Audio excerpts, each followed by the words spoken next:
हम लोग इसके पहले विशेषण पढ़े थे, जिसमें गुणवाचक विशेषण केवल पढ़े थे, उसके बाद वाला विशेषण नहीं पढ़े थे। आज हम लोग पढ़ेंगे। आते हैं विशेषण दूसरा भेद, संख्यावाचक विशेषण, जिसमें संख्या का बोध होता है, उसे संख्यावाचक विशेषण कहते हैं। इसका उदाहरण होता है पहला, दूसरा, तीसरा इत्यादि। इसमें मतलब यह है कि संख्या कोई भी अंक है, नंबर है, उसी को संख्यावाचक विशेषण कह सकते हैं। अब उसके बाद आता है परिमाणवाचक विशेषण, जिसमें मात्रा, जिसको इंग्लिश में मात्रा को अमाउंट कहते हैं, का बोध होता है, उसे परिमाणवाचक विशेषण कहते हैं। जिसमें कोई मान लीजिए कि कहा जाए 1 किलो सेव, तो वहाँ पे अमाउंट कितना हो रहा है, 1 किलो हो रहा है। 1 लीटर दूध, वहाँ पे अमाउंट कितना हो रहा है, 1 लीटर दूध का बात किया जा रहा है। 1 किलो चावल, यहाँ पे 1 किलो चावल कहा जा रहा है, तो 1 किलो चावल का ही मतलब 1 किलो कहा जा रहा है, तो यहाँ पे 10 किलो तो नहीं होगा, 10 ग्राम तो नहीं होगा, 1 ही किलो होगा। इस परिमाणवाचक में यह होता है कि जितना कहा जाए उतना ही हो, तो उस अमाउंट का बात किया जाता है, मात्रा का बात किया जाता है, उस फिक्स होता है, तो उसी को क्या कहते हैं, परिमाणवाचक विशेषण कहते हैं। एग्जाम्पल के तौर पर हो गया 1 किलो सेव, 1 लीटर दूध, 1 किलो चावल इत्यादि अनेक प्रकार की इसका एग्जाम्पल हो सकते हैं। अब आते हैं यहाँ पे परिमाणवाचक विशेषण 2 प्रकार के होते हैं। पहला निश्चित परिमाणवाचक विशेषण, दूसरा अनिश्चित परिमाणवाचक विशेषण। निश्चित परिमाणवाचक विशेषण की परिभाषा क्या होता है, देखते हैं। जिस विशेषण या सर्वनामी, जिस विशेषण से संज्ञा या सर्वनाम के निश्चित परिमाण का बोध होता है, उसे निश्चित परिमाणवाचक विशेषण कहते हैं। जैसे 4 लीटर तेल, तो यहाँ पे तेल का बात किया जा रहा है, तो कितना, तो 4 लीटर, तो वह भी फिक्स है, वह ना 4 लीटर से कम होना चाहिए, ना 4 लीटर से ज़्यादा होना चाहिए।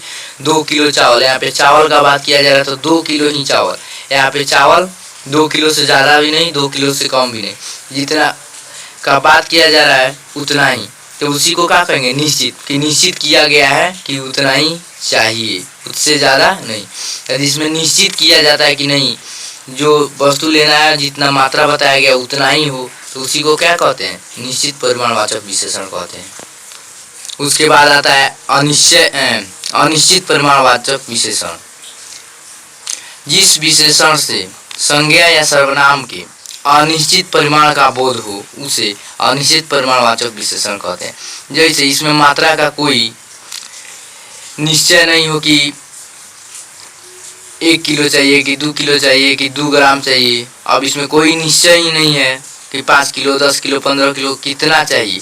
इसमें कहा जा सकता है कुछ सेव, थोड़ा दूध, बहुत सी घी इत्यादि। इसका अनेक प्रकार का एग्जाम्पल हो सकता है। मतलब इसमें कोई मात्रा फिक्स न हो। जिसमें मात्रा फिक्स नहीं होता है, मात्रा का बोध नहीं होता है, उसे अनिश्चित परिमाणवाचक विशेषण कहते हैं। जिसमें मात्रा निश्चित होता है कि फिक्स है, उसी को कहेंगे निश्चित परिमाणवाचक विशेषण। उसके बाद आता है सर्वनामिक विशेषण। जो सर्वनाम विशेषण के रूप में प्रयुक्त होते हैं, उसे सर्वनामिक विशेषण कहते हैं। यहाँ पर कहा जा रहा है कि जो सर्वनाम विशेषण के रूप में प्रयुक्त होता है, विशेषण के जगह पे आता है, उसे सर्वनामिक विशेषण कहते हैं। अब देखिए विशेषण क्या होता है, सर्वनाम क्या होता है। जब संज्ञा क्रिया के पहले आता है, उसको सर्वनाम कहते हैं। जब संज्ञा मतलब मान लीजिए कि राम के पहले, राम के बाद कोई क्रिया आ जाए, तो क्या हो गया, सर्वनामिक विशेषण हो गया। चाहे यह सर्वनाम यहाँ पे हो जाएगा। यह देखो कहा गया, तो यह देखो क्या है, देखो एगो देखना क्या है, क्रिया है। यह क्या है, संज्ञा है। तो यह तब उसी के चलते यहाँ पे क्या हो गया, सर्वनाम हो गया है। ठीक है ना। अब देखिए उसके बाद इसका एग्जाम्पल के लिए, जब यह संज्ञा के पहले जाए तो, जब यह संज्ञा के पहले आ जाए तो सर्वनामिक विशेषण होता है। उदाहरण, यहाँ पे यह कमल देखो, यहाँ पे यह कमल देखो कहा जाए तो यह यहाँ पे कमल संज्ञा है, यह सर्वनाम है, देखो क्रिया है। तो यहाँ पे बताया गया है कि संज्ञा के बाद क्रिया आ जाए तो उसे सर्वनाम कहते हैं।